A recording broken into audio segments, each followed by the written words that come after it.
La palabra del Señor narra que el templo había sido destruido por Babilonia, que se habían llevado lo mejor, que se habían llevado la mejor gente para servir en el reino de Babilonia. El templo estaba destruido. Dios despierta el corazón de ciertas personas, incluido Nehemías, Esdras, y empiezan una reedificación de aquel templo.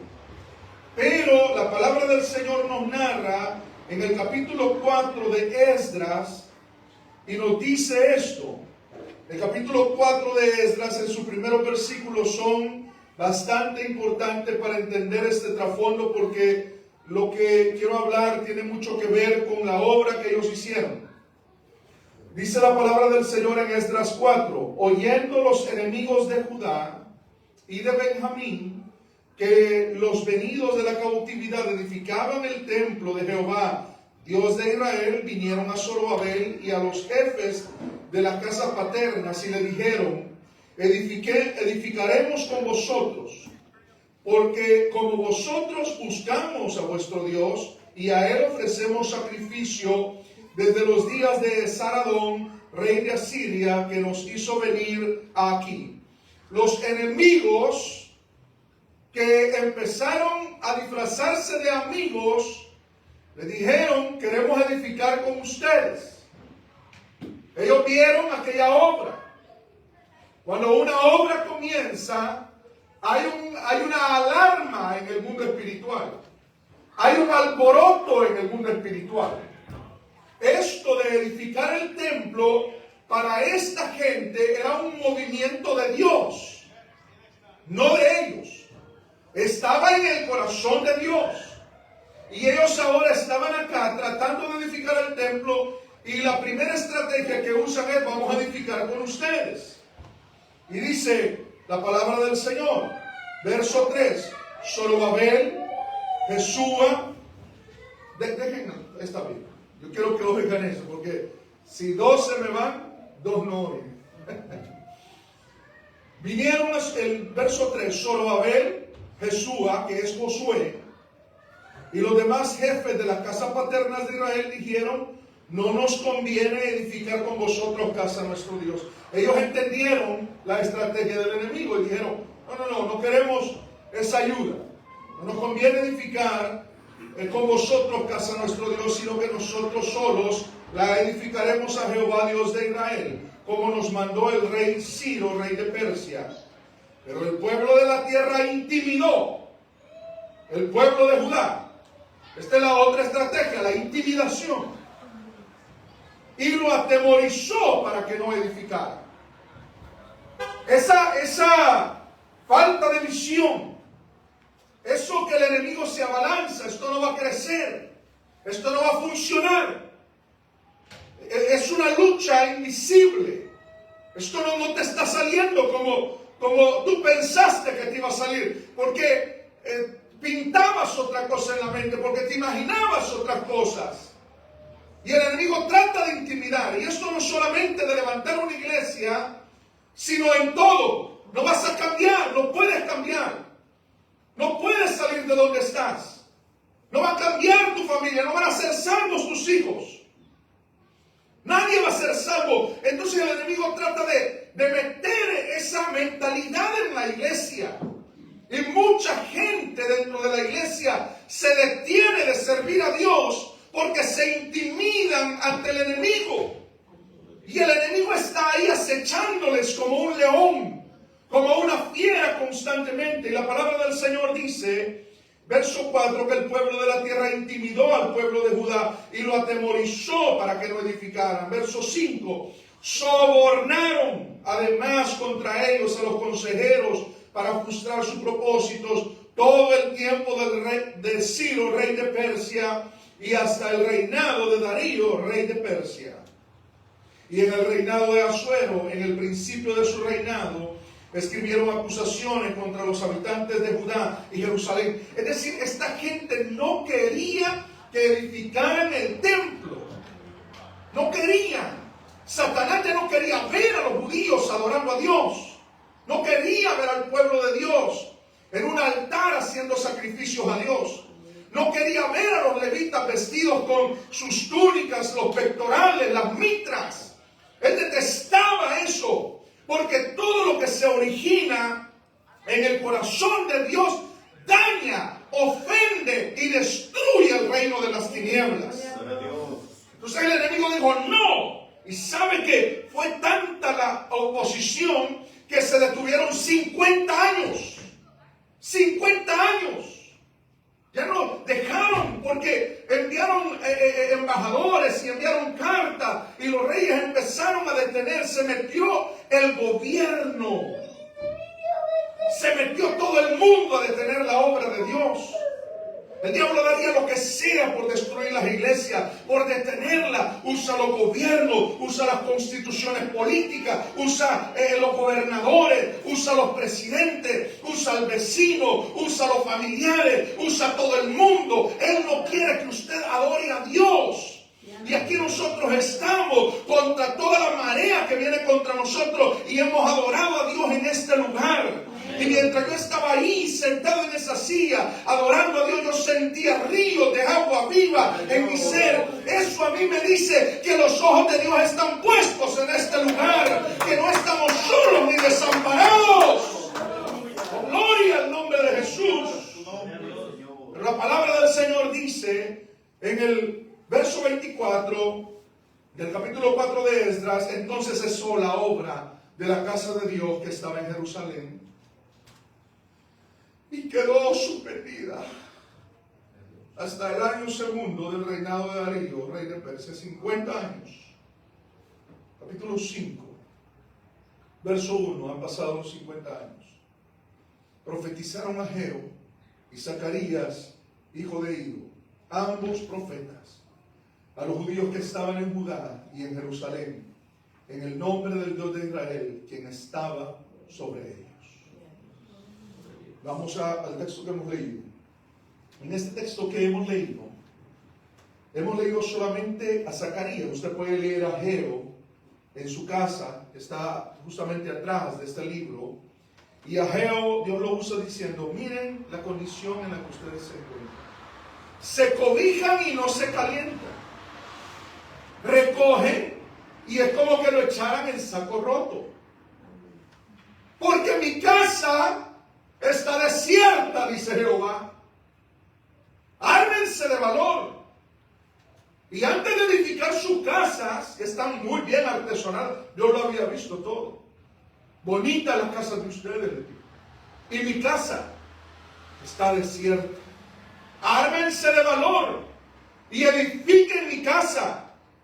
Y entonces haré llover sobre vosotros abundancia. Entonces, esto que el Señor está hablando a través de Ageo le dice: porque yo voy a conmover el cielo, la tierra, y vendrá el que desea.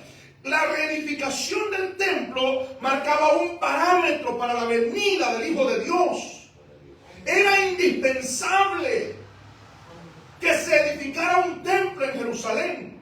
Si ese templo no se edificaba, muchas profecías iban a quedar inconclusas. Era un eslabón roto. Entonces, para la venida del Mesías tenía que haber la reedificación de un templo, pero para haber la reedificación de un templo tenían que haber valientes.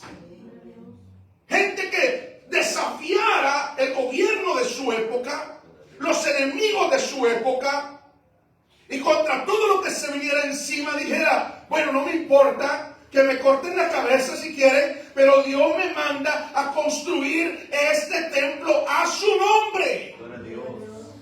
Entonces viene y Zacarías mira algo. Él observa, esto es colosal. Esto es magnífico lo que Zacarías observa, que nos quedaríamos demasiado cortos en su interpretación.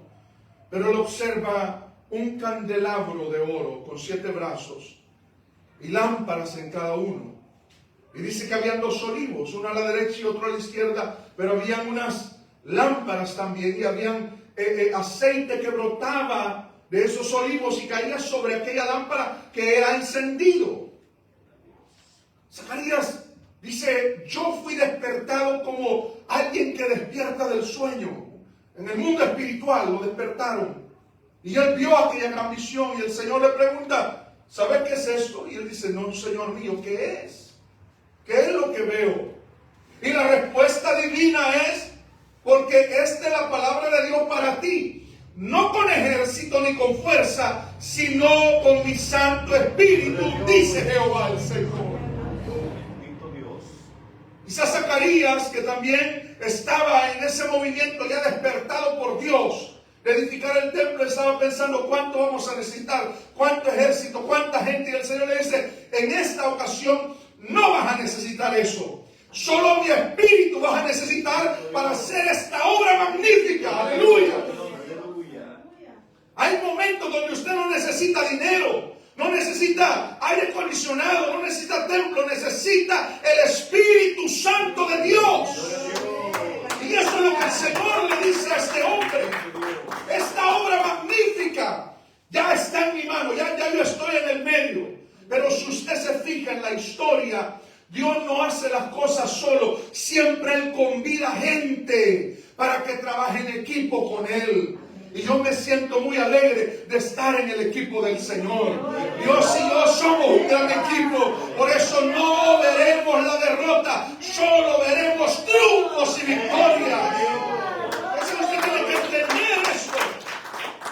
El Señor le dice ahora, me voy a levantar y voy a edificar con ustedes. Zacarías, no con ejército, no con fuerza, con mi Santo Espíritu.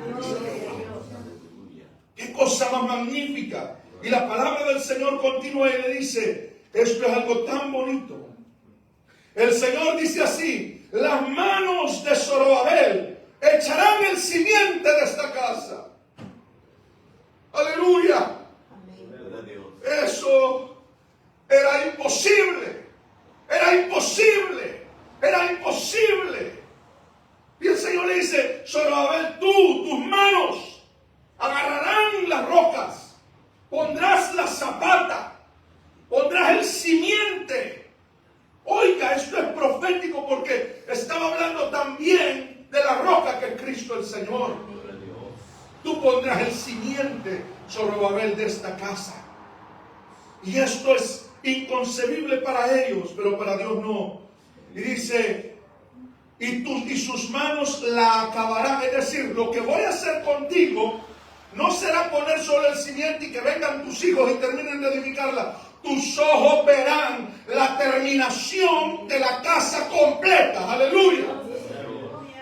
Y le dice, y conocerás que Jehová de los ejércitos me envió a vosotros, porque los que menospreciaron el día de las pequeñeces se alegrarán y verán la plomada en la mano de Zorobabel. Los que menospreciaron el día de las pequeñeces lo verán y verán la plomada en la mano de Zorobabel. Esto es impresionante. Era una obra imposible de hacer, imposible de construir. No era un loco que andaba por ahí que se oponía. Eran gobernadores, eran reyes.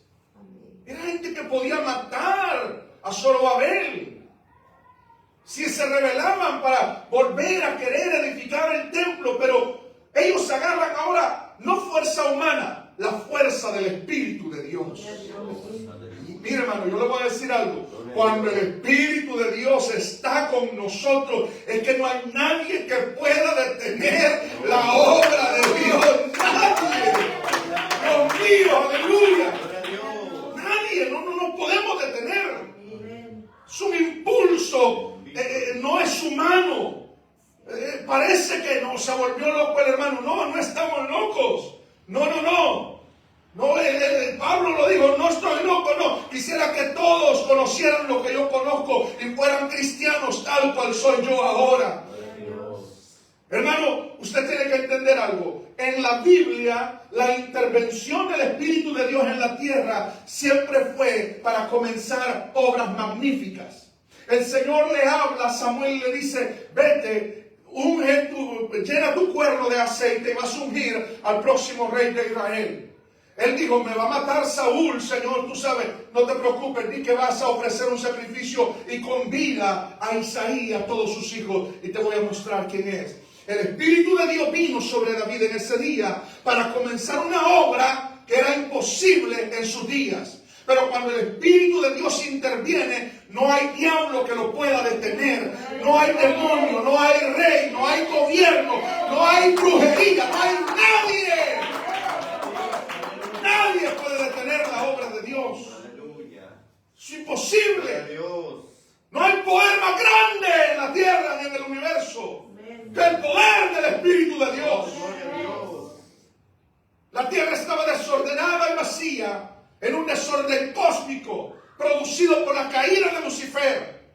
Y el Espíritu de Dios se movía sobre la faz de las aguas, sobre la faz del abismo, y dijo Dios, sea la luz. Y no había nadie que lo pudiera detener. Y fue la luz. Eso fue lo primero que Dios creó, para que quedara registrado en la Biblia, por revelación que Dios le dio a Moisés cuando lo escribió, para que se entendiera que lo primero que Dios produce en la oscuridad es luz, porque luz resplandeció en las tinieblas a los que estaban atados. Eso es lo primero que se produce para venir los cambios drásticos, radicales en la vida del ser humano, para que el endemoniado sea liberado, el cautivo sea liberado, el que está atado a los vicios sea liberado. Es la luz del Espíritu de Dios lo primero que llega y te alumbra. Cuando el Espíritu de Dios se mueve, la palabra del Señor nos narra constantemente que tiene que haber una intervención divina. Dios desciende para hacer algo. Dios desciende para ver algo. Dios desciende para comenzar obras magníficas. La zarza ardiendo. Moisés se acerca. ¿Qué le dijo el Señor? He oído el clamor de mi pueblo. He descendido a liberarlos. Tiene que haber un encuentro de Dios con el hombre. Algo que se motive en el corazón de Dios.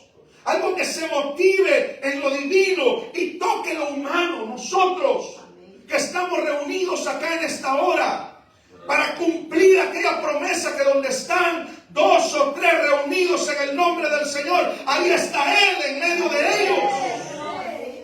Qué cosa más magnífica esto.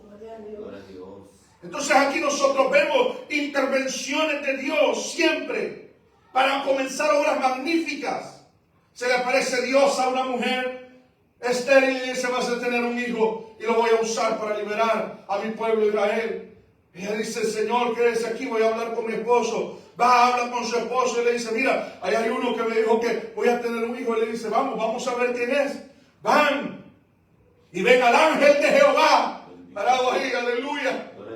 Y le dice, bueno, así será la manera de vivir y la manera que lo van a criar. Y aquí delante de Dios le doy la promesa. Yo, Jehová. Dice, pero ¿en qué conoceremos? ¿En qué conoceremos? Si tú me esperas acá, yo te preparo una comida. Fíjese qué manera. Te voy a preparar una comidita, pero me espera solo para entender que si realmente es verdad esto. Veas como ha dicho. Cuando él trajo la comida, el ángel de Dios no la comió, la puso en una roca. Aleluya.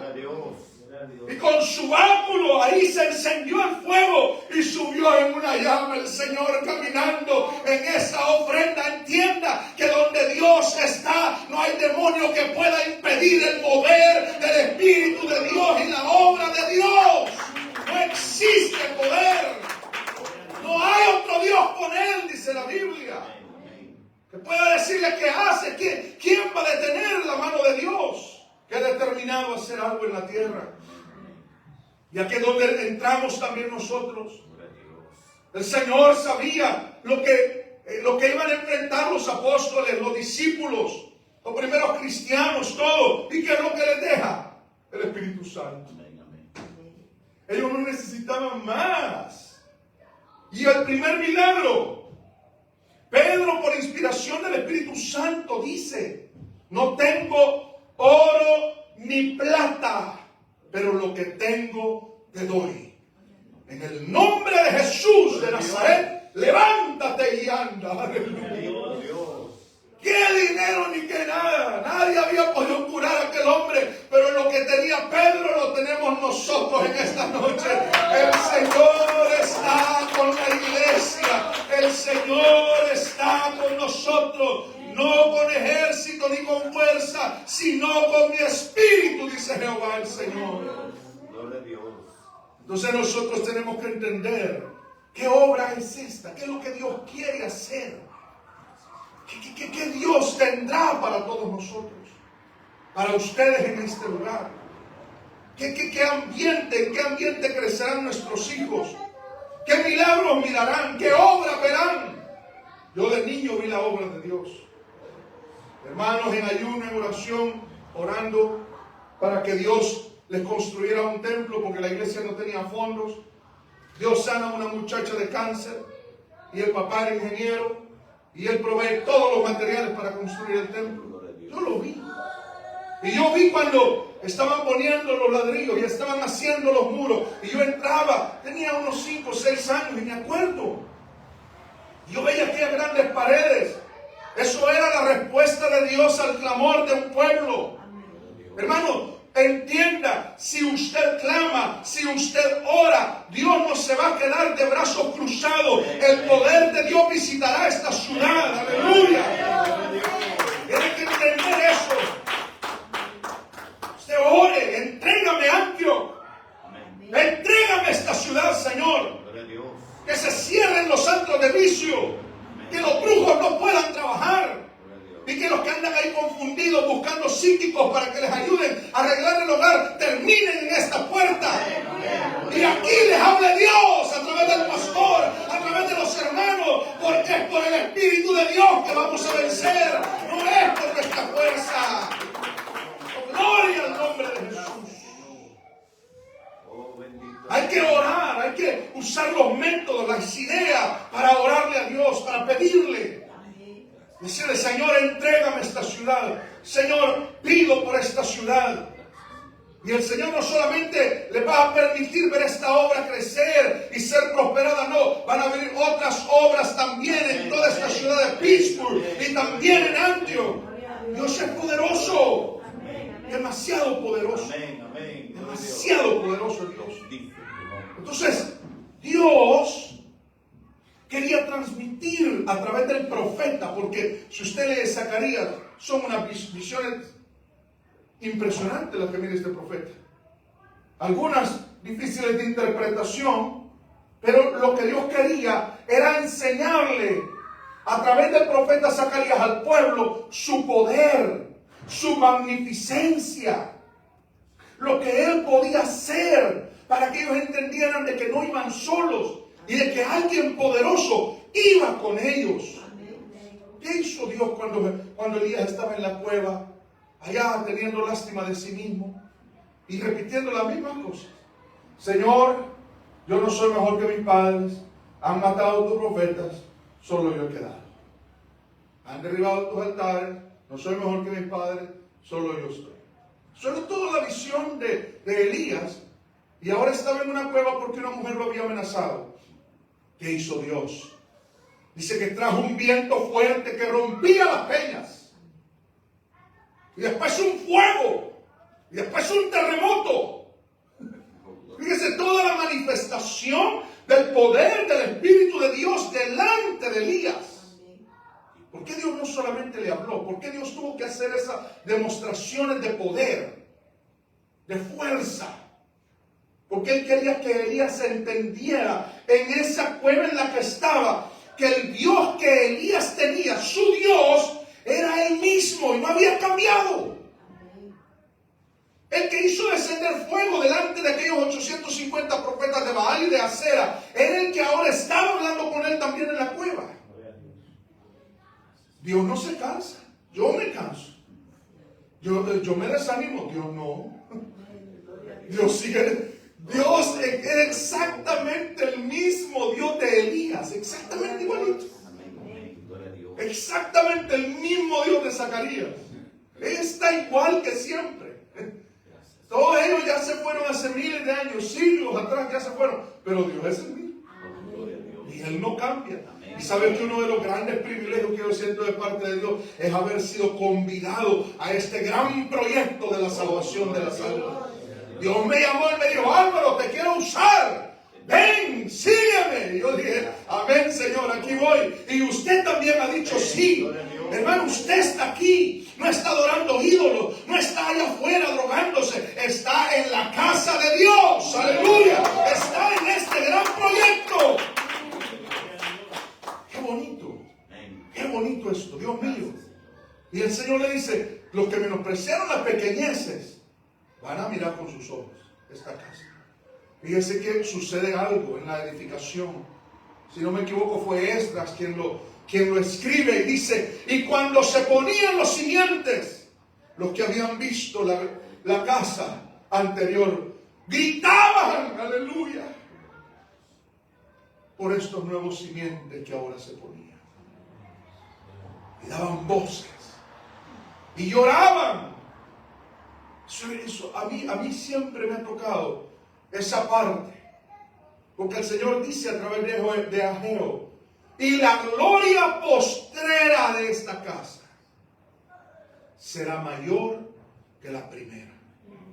Esto, la profecía que está hablando es que no está hablando del cemento, del mortero que se iba a utilizar, de las piedras. Estaba hablando de la gloria de la casa de Dios que somos nosotros, a través de la muerte de Jesucristo. La gloria, pues ustedes no se imaginan. Ustedes que hoy lloran, ustedes que hoy están viendo esta casa derribada, la gloria postrera de la casa será infinitamente mayor. Y Pablo tiene que describir en la segunda carta de los Corintios capítulo 3, porque este pacto grabado en tablas de piedra era un pacto de muerte, pero el pacto que Cristo nos trajo es de vida. Es más glorioso, es mucho mejor. Tan mejor es esto, que ahora el drogadicto va a ser templo y morada del Espíritu Santo de Dios. Los endemoniados terminarán hablando en otra lengua. Oh, gloria a ti por toda tu obra, Señor. Lo que has hecho es magnífico. Es magnífico, es magnífico. Es magnífico. No puedo describir la emoción que yo siento en esta hora. Mire que siempre que a veces esto es un misterio. Cuando hay poca gente se siente a veces cosas tan bonitas. De veras. Y a veces entre tanta gente no se siente tanto. No siempre, ¿no? Pero muchas veces Dios nos da en las pequeñeces. No menospreciemos. Las pequeñeces no se menosprecian. Porque en cosas pequeñas Dios deposita misterios y grandeza. Como en un establo, cuando se encorva una mujer y le sobrevienen los dolores de parto y da a luz sobre un lugar donde comían los animales y nace el más grande ser humano que pudo haber nacido en esta tierra. Dios tomó forma humana y lo menospreciaron. Lo vimos, dice Isaías, más inatractivo. No le vimos nada especial, pero después lo deseamos. Lo vimos más inatractivo para que lo deseemos. Cada cual se apartó tras su camino. Cada cual se apartó del varón de dolores, experimentado en quebrantos. Y en esas cosas pequeñas Dios deposita grandezas. Dios deposita misterios. En cultos como estos usted va a sentir cosas que nunca ha sentido. En cultos donde hay 2 o 3, en reuniones, en ayunos donde llegan 2, va a sentir cosas que nunca ha sentido. ¿Por qué? Porque están siendo edificados los fundamentos de una obra que traerá bendición a todo Antio. Entonces, esta obra que no diviso, que no entiendo, que no conozco, que es un misterio para mí, que solo Dios conoce, Dios la está preparando en estos vasos que están aquí. Pero para que estos vasos puedan llegar hasta allá, a ver la cúpula del templo construido, que puedan llegar a ver, después de poner la plomada y los cimientos, tienen que ser preparados. en el poder del Espíritu Santo, en enfrentamientos contra el enemigo. A veces en medio del desánimo, el hogar se va a ver a veces atacado, medio desbaratado, pero el Señor está con ustedes. El Señor no los va a dejar. Dios no los ha tomado para dejarlos a medio camino abandonado. Los va a llevar hasta el final de la obra. Hasta el final, hasta que vean la maravilla de Dios. Gloria a Dios. Bendito. Si Abraham se hubiera desanimado, Dios escoge otro. Y no hubiera visto la promesa de Dios. Y de uno, dice la Biblia, y de este ya casi muerto, salen como las estrellas de los cielos. La obra de Dios es maravillosa. Aleluya. No la entendemos, no la podemos contemplar. No sabemos cómo va a llegar. No podemos dimensionar la mano de Dios. Pero lo que Dios promete lo cumple. Y Dios se lo prometió a Abraham, de tu hijo. Una vez lo tuvo que sacar de la tienda en la noche, en una noche bien estrellada, no tan nublada. Le dice, cuenta las estrellas, cuéntalas. Y yo me imagino que Abraham le dijo, Señor, no puedo, son demasiadas. Así será tu descendencia, como las estrellas de los cielos en multitud. No entendemos eso, no entendemos, no dimensionamos, nuestra mente no nos da, nuestra matemática, nuestra suma, nuestras multiplicaciones no nos dan. Nos paramos delante de un mar, no lo podemos abrir. Nos paramos delante de una roca, no sacamos agua de ella. Nos paramos delante de un río Jordán, no podemos atravesarlo. Nos paramos en medio delante del horno de fuego, sentimos que nos quemamos. Nos paramos delante del foso de leones, sentimos que los leones nos comen. Pero Dios está con nosotros. El mar se abre, el río se detiene, los leones cierran la boca, el fuego no nos quema, porque Jehová está con nosotros. El Espíritu de Dios está con la iglesia. Y el Señor le dice, voy a hacer algo, porque Dios está tan experto, maestro para enseñarnos. Él dice, los que menospreciaron, porque los que menospreciaron el día de las pequeñeces se alegrarán y verán la plomada en la mano de Zorobabel. Dios iba a hacer algo tan impresionante para esa época, que dice el Señor, todos esos que menospreciaron, esos pequeñitos, porque el templo, ustedes saben que ellos empezaron a reedificarlo, pero se tardó 50 años, dejaron de reedificarlo. Lo único que había quedado era el altar. Eso era lo único que había quedado. Y ahí quedó polvoso, obsoleto, olvidado. Pero un día empezó a alumbrar en la mano de un hombre una plomada. Y de repente, yo me imagino esa escena. Todos los judíos que habían quedado empezaron a salir de su casa y Zorobabel, con la autoridad de Dios, no con cartas de gobernadores ni de reyes, con la autoridad del Dios del universo. Agarra la plomada, usted sabe lo que es una plomada. Y tiró la plomada y alumbró la plomada en medio del día. Y todos los que habían menospreciado aquellos tiempos, donde habían pequeñeces o se veían cosas pequeñas, empezaron a alumbrárseles los ojos y dijeron, Zorobabel está midiendo otra vez. ¿Dónde van a ir las paredes? ¿Dónde va a ir el altar? ¿Dónde van a poner el lavacro? ¿Dónde se va a hacer el lugar santo? ¿Y dónde va a estar el lugar santísimo? Y como Dios estaba con él, otros se le unieron. Y otros empezaron y dijeron, bueno, si él va, yo también voy. Porque en la vida se necesita un valiente. Un valiente que crea que Dios es poderoso. Y que Dios puede hacer lo imposible. No alguien que le tenga miedo, ay, si nos salen por ahí, y si nos dicen que los adoradores de la muerte, que salga quien quiera salir. Cuando Dios está con uno, no hay nadie. Aunque un ejército acampe contra mí, no temerá mi corazón.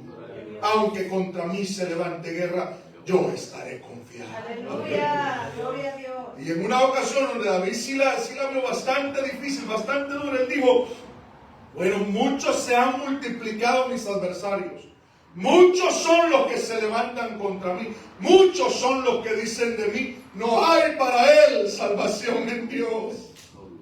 Mas tú, Jehová, ahora él hace apelación al Dios de la gloria.